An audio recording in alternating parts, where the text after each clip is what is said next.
friends, welcome to the latest edition of Seller's Corner. I'm Erin, content creator for Vendoo and at 4 Limes on most resale platforms. Today, I'm super excited to talk to you about one of my favorite things to sell and to wear, vintage. Vintage fashion is trending right now, especially on the resale platforms.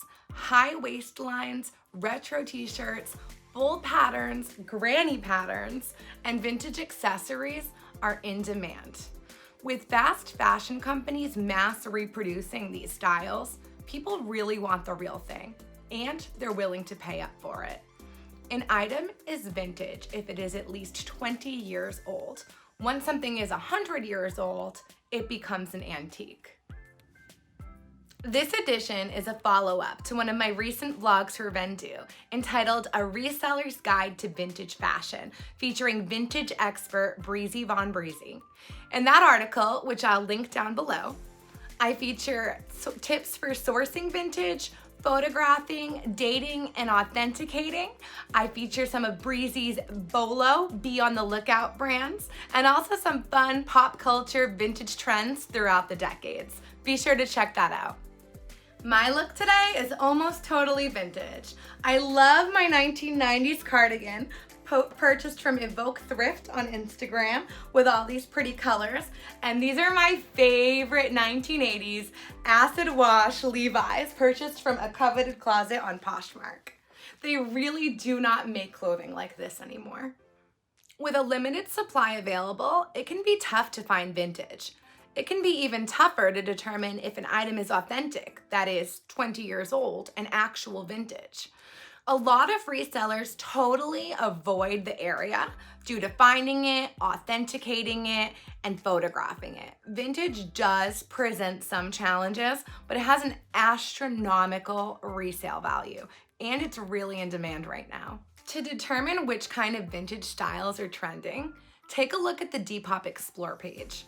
On the Explore page, items are featured every hour, 24 hours a day, that are hand-selected by Depop. eBay and Etsy also offer great platforms to sell your vintage items. While it can be tough to tell if something is vintage, there are a few quick tips that you can use while you're in the thrift store. Looking for single stitching on garments, red line and selvage outseams on bottoms, hand stitching or paper tags on pretty much everything are usually some quick indicators.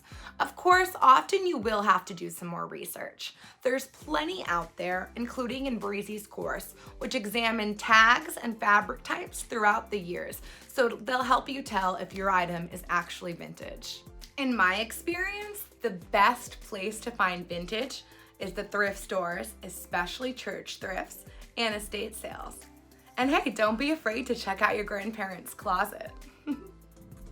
Hey y'all, Breezy von Breezy here, and I have 3 tips if you have 10 minutes or less to find vintage in the thrift store. The first thing you want to do is run over to the men's button-down short sleeve shirt section. Look for bright Hawaiian tropical prints. Once you find those shirts, and you can find them from all the way across the thrift store, I promise, you're gonna look at the tag. You wanna see made in Hawaii, made in Honolulu, made in anywhere that's in Hawaii, okay? Once you've established that you have a made in Hawaii Hawaiian shirt, if you're familiar with tags, you can see if it's an older vintage tag or not. If you're not familiar with tag, flip the hem. If the hem is hand finished with hand stitches, pick it up. You've just struck gold. Okay, step 2, go to the dresses. You're not gonna look at tags, you're not gonna look at style, you're gonna flip the hems and you're looking for that hand finished hem again. That's a good sign that you found a vintage dress. Final step is to go to the graphic tees. You're not gonna look at tags, you're not gonna look at tees, you're gonna look at the sleeve. Look at the sleeve hem if it's a single stitch versus a double stitch. The single stitch is a great indicator that you have a vintage tee. Not every single stitch is vintage, not every double stitch is modern, but that's the fastest way to find vintage t-shirts. Once you've seen the single stitch, then go ahead and look at the tag. Look for the other markers that we look for to find vintage t-shirts. But I promise you, if you follow those steps, you will come out of the thrift store with vintage in 10 minutes or less, and you will be a happy camper. Vintage fashion is definitely best modeled. Honestly, the clear hanger just does not do these gorgeous pieces justice. I definitely recommend modeling, having a friend model, or perhaps considering a mannequin or a dress form. These pieces are really best displayed to show all of their intricate and gorgeous detail. A lot of people like me style vintage with modern pieces in kind of a modern way. Other people style it very true to the decade and pair it, for instance, only with pieces from that decade. Both ways are really cool and they will attract different types of buyers. Some vintage lovers are really into the period and the time that the style was popular during. Vintage sizing can be really tough as well. It's definitely not the same as modern sizing. Even modern sizing can be tricky between different brands, but vintage is a whole different story.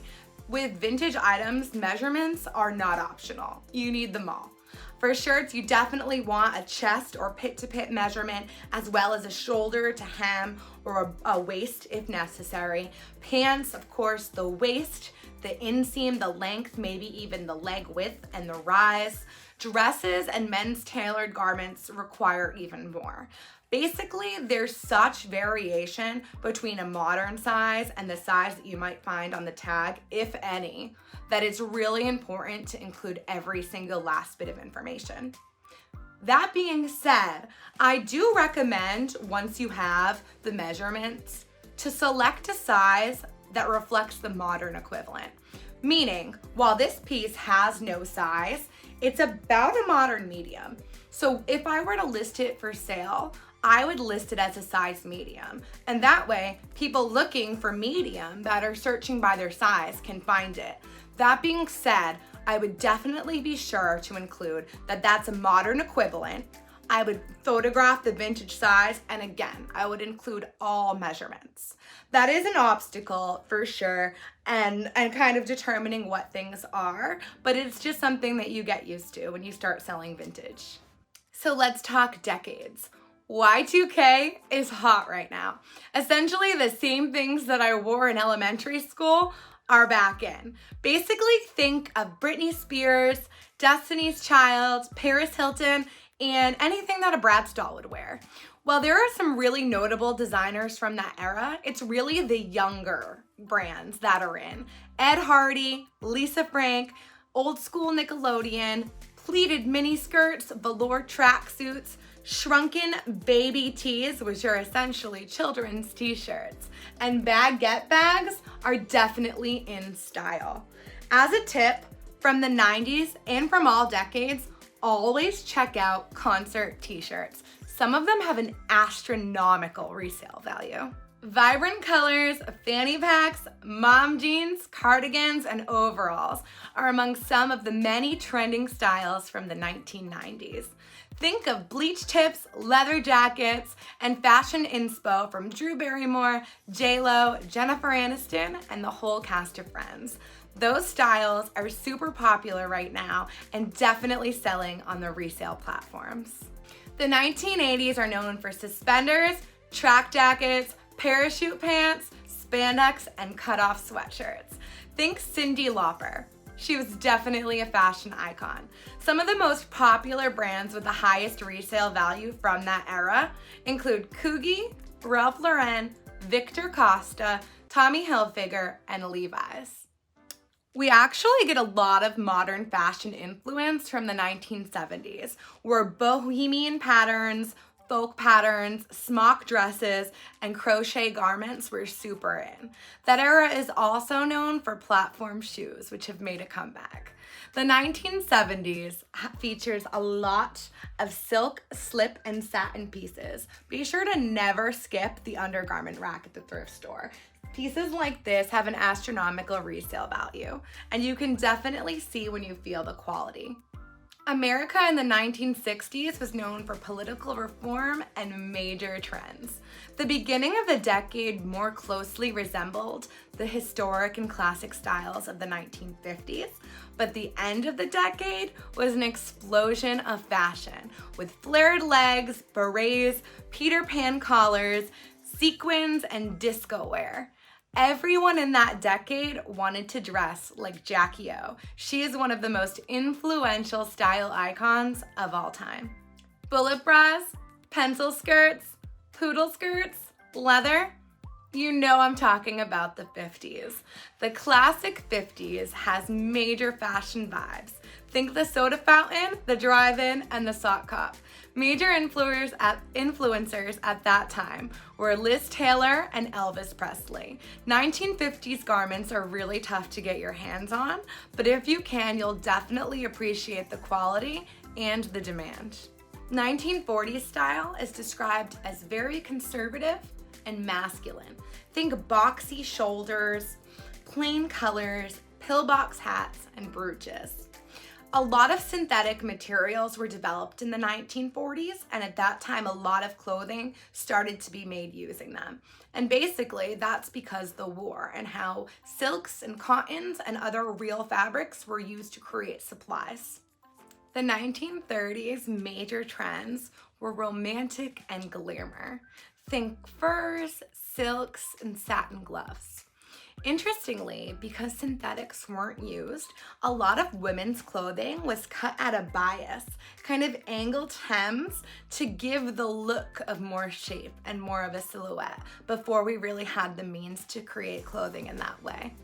When I hear 1920s, I think of speakeasies and Coco Chanel. The 1920s is one of the most notable eras in fashion. Think flapper style, think Coco Chanel. Interestingly, at that time, the original little black dress was iconic. Prior to that, the color black was reserved for funerals, and it was not commonly worn by women. That was the first decade in which women wore black. You can tell a lot about an item from its tag. As a general rule, paper tags usually mean vintage, and if you see a union label, that definitely means vintage. You can see that right here.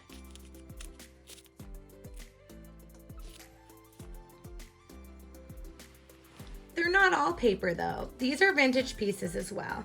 There's a lot of information that you can tell by the material, by the RN if it does have one, by researching the brand itself, or by looking at databases of existing brands and looking at the catalog of what their older tags looked like. Vintage pieces are really fun to source, but do remember that they are old and they often will require a little bit of TLC. Wearing and selling vintage is really so much fun. It's really cool how every garment tells a story and a story about history. Do you like selling vintage? Tell us some of your tips and tricks and favorite decades below. If you like this video, please like and subscribe. I'll see you next time. Bye, friends.